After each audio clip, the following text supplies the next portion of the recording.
Alright, so now we're going to look at some examples. This is another geometry example. However, this does have some interesting additional issues with it that are sometimes things that we're going to have to worry about. You know, it would be really great if every single time we did a related rates problem, it would be very straightforward. We would write down what we're looking for. We would write our variables down. We get our quantity formula, and you take your related rates and you plug and chug, and it works out to be fairly straightforward. However, sometimes what's going to happen is what you're given is not directly related to what you're trying to find. You kind of have an intermediate step that you're going to have to work with in order to complete the problem. But again, I can't stress enough about how being organized is going to be kind of super important for you as we work through these problems. Now, this is kind of just a side note before we actually start this problem, since we're talking about a spherical balloon being inflated, that they will not require you to memorize things like the volume and surface area of a sphere or of a complicated figure. They'll usually give that to you in the problem. This is just a side comment, a little, hey, notice this idea. If you have the area of a circle, which is pi r squared, if I take the derivative of this area with respect to r, then I end up with 2 pi r, which, hey, happens to be the circumference of the circle. And the same thing is true if you look at volume of a circle. And again, this is not something you need to memorize. It'll be given to you. Is 4/3 pi r cubed. And the derivative of the volume with respect to r ends up being 4 pi r squared, and this actually ends up being exactly the surface area of the sphere. So this is in 2 dimensions, area versus perimeter kind of idea. And then this is volume versus surface area, the same kind of thing, where that relationship comes out with the derivatives. Kind of an interesting side comment. But however, you will be given the formulas for volumes of spheres and surface areas of spheres and things like that that you would need to do a problem like this. All right, so let's take a look at example 7. So we have the spherical balloon. It's being inflated. They're giving us a rate. We'll come back and talk about what this rate is shortly. Here's my when over here, when the radius of the balloon is 4 inches, and they're asking me to figure out how fast the surface area is changing. So it's a related rate problem because they're giving me some rates, time, and then they're asking me how fast. All right. So what am I being asked to find? I need a variable for surface area, so let's use S. Identify that as surface area of our sphere.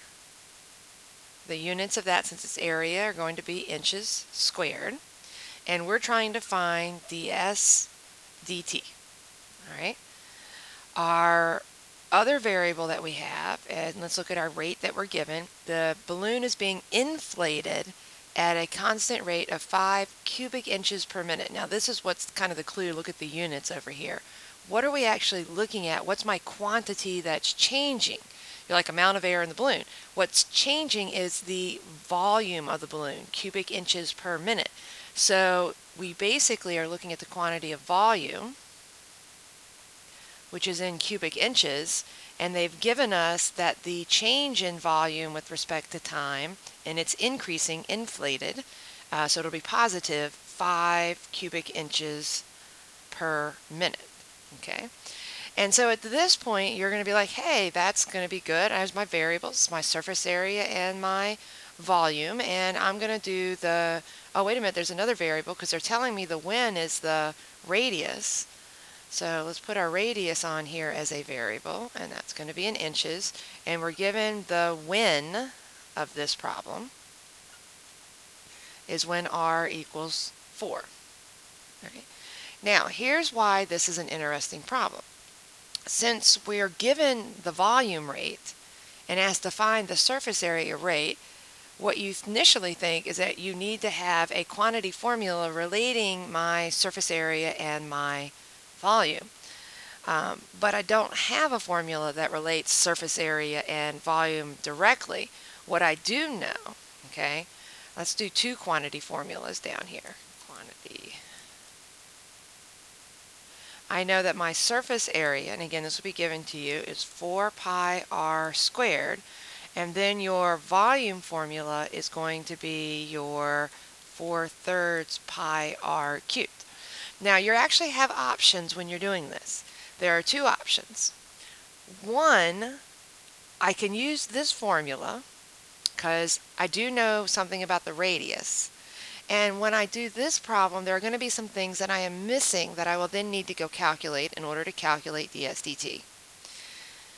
Or I can try to do a substitution, kind of like a system, where I eliminate, maybe I try to get rid of r in this problem and replace it with whatever r equals here so that I can get a formula that is S and V. I'm going to show you the first option. I'm going to show you where I'm just going to kind of take a look at this and say, hey, I know this formula on surface area, and I'm trying to find ds dt. So my ds dt would be 8 pi r dr dt.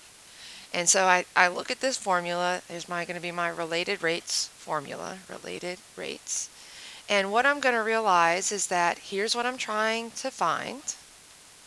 I know the r, because that was my win, 4, but what I don't know is this dr dt. I don't know how fast the radius is changing with respect to time. And then that's where you have to go, well, how do I figure out dr dt? What do I know about dr dt? In that case, what you can do is you can relate the radius and the volume together. Here's my formula for that. This would give me a formula that relates the rate from volume to the rate for the radius. So if I take the derivative here, I would get dv dt equals my 4 pi r squared dr dt. So once I realize that I need to find this, I can use this formula and plug in my dv dt, my r, and solve for dr dt, and then use that to find the ds dt. So it's kind of like a two-step problem. So sometimes you have this where you don't have a formula, quantity formula, that directly relates these two variables with the rate you're given and the rate you're trying to find. So you basically end up with relating volume to r and surface area to r, and then you end up with kind of like a system that you're working. You're going to solve one. Let's plug in what we know. We had our 4 pi, the win was r equal to 4 squared dr dt. So I can use this and find out that dr dt is 5/64 pi. Of course, that would be inches, change in radius, inches per minute. And then we come over here, and once I have this, now I can plug it in there, and I can find my ds dt. So ds dt would be 8 pi times 4 times my 5/64 pi, and then we can basically calculate our ds dt. I actually think this is the best way to do this problem. I am going to show you the alternate to kind of show you contrast for this. You kind of sometimes have to play around with this. Sometimes you see your two formulas and you're like, hey, I can do the derivative of both and then use the two related rate formulas and combine them together, kind of like a system. Or I would prefer to solve V for R and substitute and do the system at the beginning. I'll show you the second option as well here in just a second. We do need to, let's answer the question. When the radius equals 4 inches, the balloon is inflating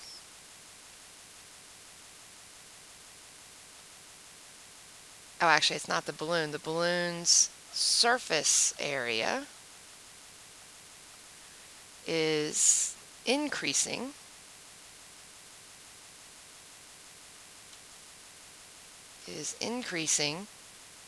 at 5/2 inches squared per minute. So we'll finish out that problem. Now what I'm going to do is I'm going to redo this problem. It says I'm going to do it with the alternate way. So first let me duplicate what I've done. You can kind of, if you've got space, you can put it over on the side. And let me just make sure that oh, it's thinking here. Alright, so now that I've duplicated it, I'm going to come back here. Now I'm going to do option 2. So I'm just going to erase where I've done this work and talk about option 2.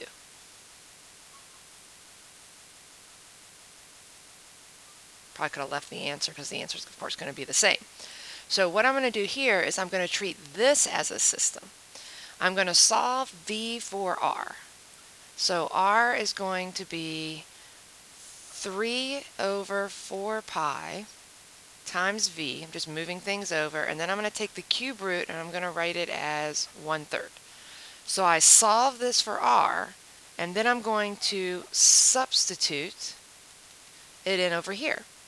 So my formula becomes S equals 4 pi the R, 3 over 4 pi V, to the 2/3, because it was to the 1/3 squared. And so now I have a formula relating S and V together. So now I'll take the derivative to get my related rate formula from that. So I first eliminate a variable. Now I take the derivative, so ds dt. Over here, if you think about this, this is really we can do a chain rule problem and a power rule problem. So we have our 2/3 times 4 pi, so that's 8 pi over 3, times the stuff that's inside. Subtract 1 from my power, so that would be -1/3. And then we have our times our chain rule, the derivative of a constant times v, which would just be the constant. So not horrible. And then of course dv dt because of the chain rule. So we get that down, and then we're like, okay, let's start filling in what we know. And again, it's half dozen of one, 6 of another. When you're doing this, sometimes you can't tell which one's going to be the harder method. So right now, that's a constant, v. Oh, I got to put a little star by that because I don't know v. My when was r equal to 4. V, when r equals 4, I don't know. So I'm going to have to calculate this, and dv dt I know was 5. So I actually have another calculation. I can't even figure this out because I'm going to be putting all of this in. 3 over 4 pi. I need to put this v in here, -1/3, 3 over 4 pi times 5. So I'm still missing something in this formula. Well, it's not a hard calculation. I have a formula for v, and I know when r is 4, so I can pretty much figure out v by doing 4/3 pi times 4 cubed. And so that is what's going to get plugged into here. And then I'm going to leave it to you to verify that that ends up being exactly the same as what we got earlier, right? Just wanted to show you that you do have two options, okay? And then just recapping, what were my two options? My two options are, it's okay to have two formulas to take the rate, find the derivative and do the related rate, and have two formulas for your related rates, and think of these as a system of related rates, and use the information to solve and plug in until you find the one that you're looking for. The second option is to treat the formulas that you have for your quantity as a system and substitute and eliminate the variable that you don't want to get S and V together, then to take the derivative and then to plug and chug from there. Two options. All right, now we're going to look at another problem. This one's kind of interesting because it's a classic problem. Either you have cars or trains or people who are going to be walking or moving at different rates, heading into certain directions. Okay, so the first thing is kind of reading through this to make sure that we understand that we have a related rates problem. The cars are riding on different roads that meet at a 90-degree angle. Gives a position for car A, and it's traveling north at 40 miles per hour, so they gave me a rate. Car B is 2 miles east and traveling at 50 miles per hour, so they gave me a rate. And they're asking for how fast is the distance between the two cars changing. So as soon as I get to here, I go, I've been given some rates. I've been given a when the car is at that moment 3 miles south and 2 miles east. How fast is it changing? I'm asked to find a rate. So when you're doing this problem, you have to definitely related rates. This is a type of problem where drawing the picture first is going to be important, and we're going to be very careful when we draw this picture. All right, now what we have to remember, and this is where y'all start getting confused about putting the when on the picture and forgetting that things are a variable. It did say car A is 3 miles south of the intersection. So at some point in time, car A is at this location. But remember, car A is not there permanently. Car A is moving north. So car A is actually traveling from down here. Here's your south, here's your north. So car A is traveling in this direction. And at some point, car A ends up at that. So what you want to be careful about here, I'm going to kind of draw this as a vector almost, that my car A is moving. And since car A is moving, do not label the side of this as 3.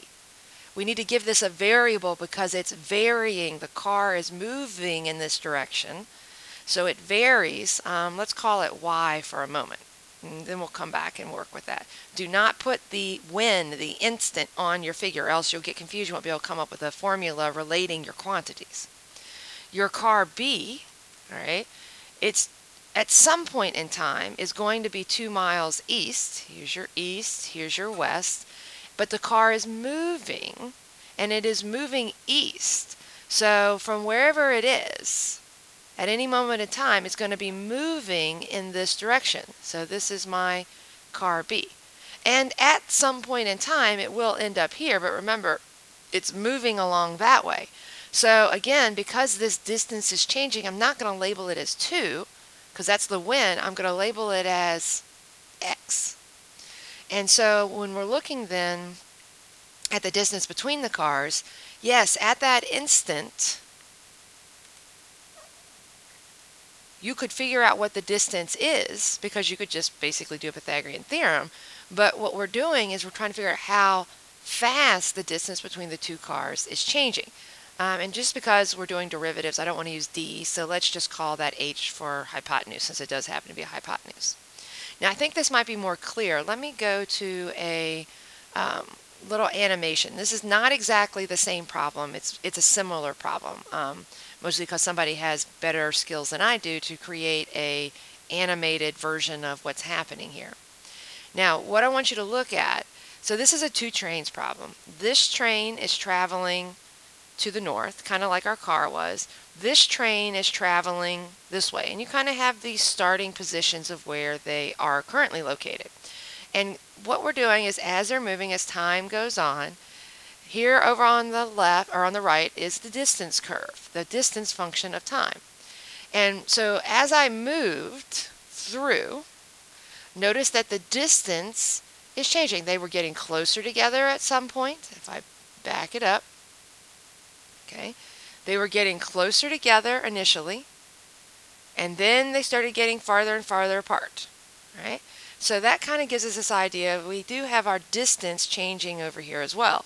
So your x is changing because they're moving, your y is changing because they're moving, and your distance is changing because they're getting closer and then farther apart. And so that's kind of the idea of what's happening in our problem that we're looking at. So over here, coming back to this, that's why I want to caution you, don't put 3 and 2 here. It's not going to work out for us.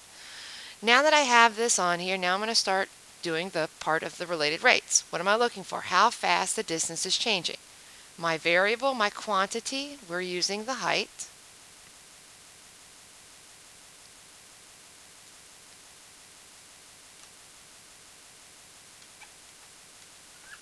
Our height is being measured, or well, I don't know why I'm calling it height. That's what the danger of picking letters that don't match the problem. H is our distance between the cars, and we're measuring that in miles. What are we looking for? We are looking for dH dt, how fast that distance is changing. We have a variable x and we have a variable y. And now you want to be very careful about how you define these variables. when I define this, yeah, this car, because he's moving in this direction, I could define x as the distance from the origin. Because that distance from the origin is always a positive value, and you'd be like, distance is 1, distance is 2, distance is 3, distance is 4. But what I'm going to do is I'm going to instead define this as position on the x-axis. And you'll see why in a second. And it's more related to this y right here. Again, I don't want to do distance from the origin here, and this is really why. Because here I could be like, oh, I'm a distance of 3, a distance of 2, a distance of 1, a distance of 0. What happens on this side? You can't go back to 1 again. You have to do something that kind of denotes that you're on the negative side versus the positive side. So what I would do instead is do it as position on the y-axis. And we are going to be measuring these in miles, because then that allows me, when I go to do my rates, remember you have to determine whether your rates are positive or negative. Don't just say dx dt is 50 miles per hour and dy dt is 40. You have to think about whether these rates are increasing or decreasing. And because of the way I have defined these, so you think about car A, wherever it is, and it's moving in this direction, its position, -5, -4, -3, -2, -1, 0, 1, 2, its position is getting bigger, increasing. So therefore, since the quantity is increasing, I know that this is a positive rate. So 40 miles per hour. If I had done my y as distance from the origin and maybe had this be a positive distance, 3 before the origin, then 2, then 1, then 0, and then had this side be the negatives, 1 passed, 2 passed, 3 passed, and had that be -1, -2, -3, if you look at those values, based on the way you defined it, it would have been decreasing and you would have had to put a negative rate there. So you do want to pay attention to how you define your variable and look and see whether the variable is increasing or decreasing as time passes. And same thing for the car. Since I did position and I'm moving in the positive direction, it would be a positive 50 miles per hour. Right? And then once we have that, now we need a relationship. Well, we should write our when. Our when is when x is 2, because we were 2 east, so position 2, and be careful, and y would be, I was 3 miles south. 3 miles south would be a position of -3 based on how I defined it. So that's my when. Now I can go ahead and say, what is my quantity formula? And because I have been very careful not put my snapshot on here, I see clearly a relationship between x, y, and h because they are the sides of a right triangle. So I would do x squared plus y squared equals h squared. So there's my quantity formula. Remember, you never plug in your when until after you get your related rates formula. And then we have our related rates formula.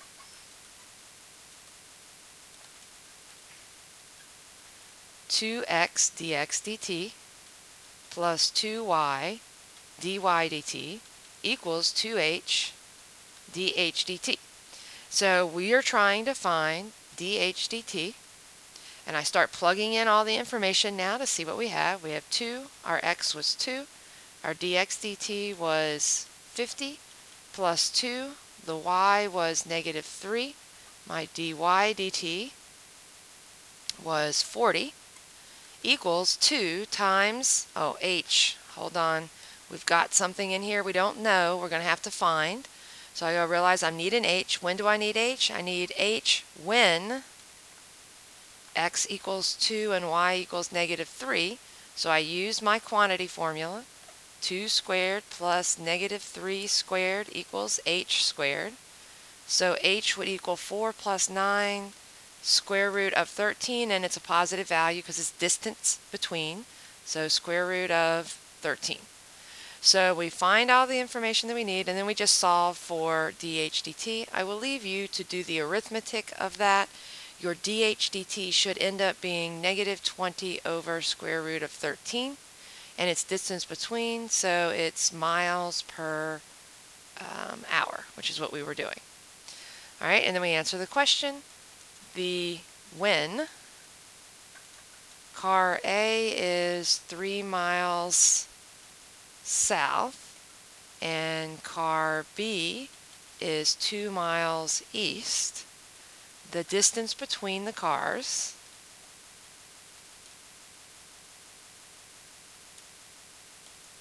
is, we got a negative rate, so it is decreasing at this 20 over square root of 13 miles per hour. And again, just to kind of show you what's going on, if we go back to the picture that we did with the trains, you can see that when you graph this distance as a function of time, that for a certain amount of time, as they were moving in the initial part, it was decreasing distance. So of course it makes sense that our rate is negative. At some point our distance is going to be increasing, which would give us positive rates if we had waited and picked a different instant in time in order to calculate it. Okay? Now, kind of as a interesting problem, this might be a good practice problem for you to do. And then basically up here is your address for that. So you can copy that down into yours, read through this part of the problem, and here are 3 questions that they're asking you to calculate what's going on. All right, so this is the end of this set of examples, and so we'll start the next set of examples. We're going to talk about where we have sand being poured onto a beach where it basically creates this cone shape, and that's another classic problem, like to pour sand or pour some type of a dirt or something like that into a shape where it's going to make a cone, and we'll do that type of a problem for our next example.